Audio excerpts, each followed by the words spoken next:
Director General, officers, NGOs, and men of the Punjab Police. It's a pleasure for me today, an honor to be here this morning to speak about a great man, a man whose leadership was acknowledged the nation over, and who came to Punjab at a very difficult time. And to be present when an expert, an acknowledged expert of the RAND Corporation, Dr. Peter Chalk, is going to speak to us about what we are concerned today, extremism, terrorism, and radicalization through the social media, etc., which is of concern to us as it is to the whole country. While all of you have heard of Mr. KPS Gill's contribution, I'm going to leave the floor to Dr. Chalk to speak on the subject which he has posted today, and I want to just concentrate a little bit on a leadership, a man who gave this police the leadership required at a very difficult time. You all know what he did here. You've heard from your seniors, and particularly all of you who've joined after that period. But you must remember one thing, and which I want you to remember, because you're young men at the back who will one day head this force, that leadership starts at your level.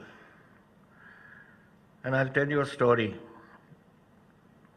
that in 1962, in the Eastern Theatre, in the Tawang area, Bomdilas, etc., we had one brigade which collapsed at Tawang.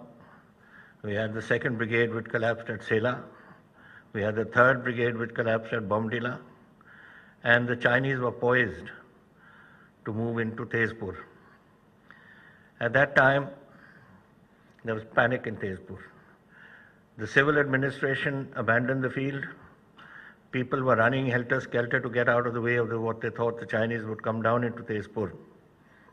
Just one man and his force stood, and that was KPS Gill as a young SP.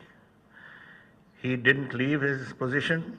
He held his men together and he waited. What the outcome would have been, God alone knows, because the Chinese called a unilateral ceasefire and the whole thing ended. But here was a man who was prepared to do his duty to the end. And I think that is where leadership really comes from. And it was that leadership over the years which finally brought him to head the Punjab Police at a very difficult time. It was a time most of you don't remember, but all your police stations shut at sunset. I remember once I was coming from Batala. Nobody used to be on the road. And really from Batala via Amritsar to Chandigarh, I didn't see one person on the road. We stopped, a colleague of mine was with me, who wanted to talk to the Deputy Commissioner. And we stopped at the Deputy Commissioner's house, and the Deputy Commissioner's sentry wouldn't open the gate. So eventually the Deputy Commissioner was told that somebody was at the door. So they handed over at the gate the telephone. In those days you had the line telephone, and just handed over, and the sentry said, "Ji, etho hi gall kar lo." And that the Deputy Commissioner was spoken to, and he said, "Sorry, sir," and he knew that the person very well. And he said, "I'm sorry, sir, but after sunset we don't open the gate." Now that was the fear that existed. And that time, the Punjab Police was an old police forces used to be, trained for different purposes. They were there for maintaining law and order, directing traffic, and those sort of things. Nobody actually had really faced terrorism of the raw type. And that was when the situation developed as it did. Government of India posted Mr. Gill here, and he had the difficult task of putting this force back on its feet, rearming it, retraining it. But it was that leadership that did it. You remember those days. I think many friends are here in the front row, and I have my colleague here, Puran Dogra, he and I were both, he was Director General of yours later on, but we were together at the IMA, we were cadets together. So it was at that time that he emerged. He started that night dominance where there was fear to go in. He led the force through the villages. You remember the cordon and search operations. You remember it was done by the Punjab police eventually. And the search was also done by the Punjab police. And it was the army which held the outer cordon to get this. And eventually, terrorists made some mistakes, which also helped us. They used to go into homes. They used to get the women there to prepare food for them, lay down their beds, and then they would rape their daughters. This was one thing which was spread through Punjab like wildfire and started turning the people against them. And then they did another thing. Whenever any wife or the person himself went shopping in town, the police officer, the NGO, whoever he was shot or she was shot. So that gave more courage to the Punjab police. And knowing the psyche of the Punjabi, Mr. Gill worked on that and eventually brought the force to a point where this terrorism was beaten back.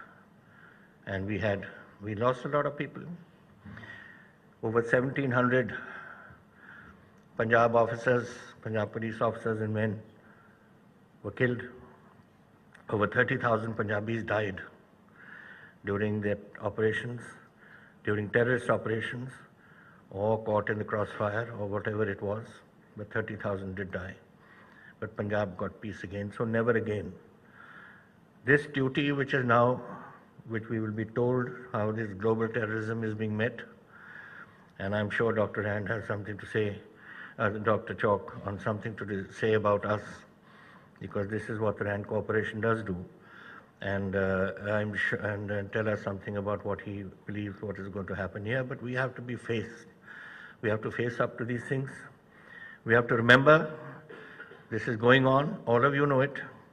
That is going on today, and we have to be prepared for it. We've got a hostile neighbor, and they continue their operations as we speak. And we have to be prepared for this. And this force is now prepared for it. You have been through the baptism of fire. And that baptism of fire is what puts a backbone into a person and has put the backbone into this force. And you must remember that you have to stand up for your country and for your state. And we have to never allow this state to ever be enmeshed or engulfed in that crisis that once spread over this place and made Punjab for 20 years a miserable place to live in. We've all been through it. As the DGP was just saying, 27,000 people, 27 candidates were killed in that election. I was also in that election. And at 2 points, there were ambushes laid for me too. It was just by God's grace that we changed our direction. I remember there was this very strict order. Each one of us were given one SP in charge. And my SP, it was the last, and we were told that before sunset, the elections the campaigning had to stop. And this SP of mine, it was the last of the day. I think I had done about 18 or 19 visits to places. And it was the last moment in Dakala constituency where it was getting dark. And it was just turning right into a village from the main road, going to the village and coming out again and joining the main road again. And he stood in front of the car and he said, "You can't go." I said, "Ek pind reh gaya, what difference does it make?" He said, "No, sir, you can't go. It's sun is setting, you have to go back." So I obviously was upset, but I said, now I have to come back all the way next day to this village. And next morning, the panchayat came and told me, lucky you didn't come, because at that final turning point, there was an ambush laid. The second one was in Hoshiarpur. I went to support one of my candidates, Balwant Sarhal, and as we had lunch together, and then I was going right to a village, and he said, "Can I just go left? I have to meet somebody and I'll catch up with you." I said, "Fine." So I went out of his right gate, and at the left gate, he was shot dead. And that was the way we were supposed to go. So these things kept happening, but some of us stood our ground. But that was because you had a man leading a force who made it sure that there was, I won't call it a bullet for bullet, but certainly a reaction to anything that happened, and a positive reaction to bring peace. So we are today remembering Mr. Gill, who's a household word, was, and he should be remembered all the time. One never forgets brave people. Good commanders are always remembered. Today you remember people from the First World War, Second World War. You remember Montgomery. You remember Field Marshal Slim. You remember Field Marshal Rommel, all of them who made a name for themselves in different parts of the world and many of them opponents.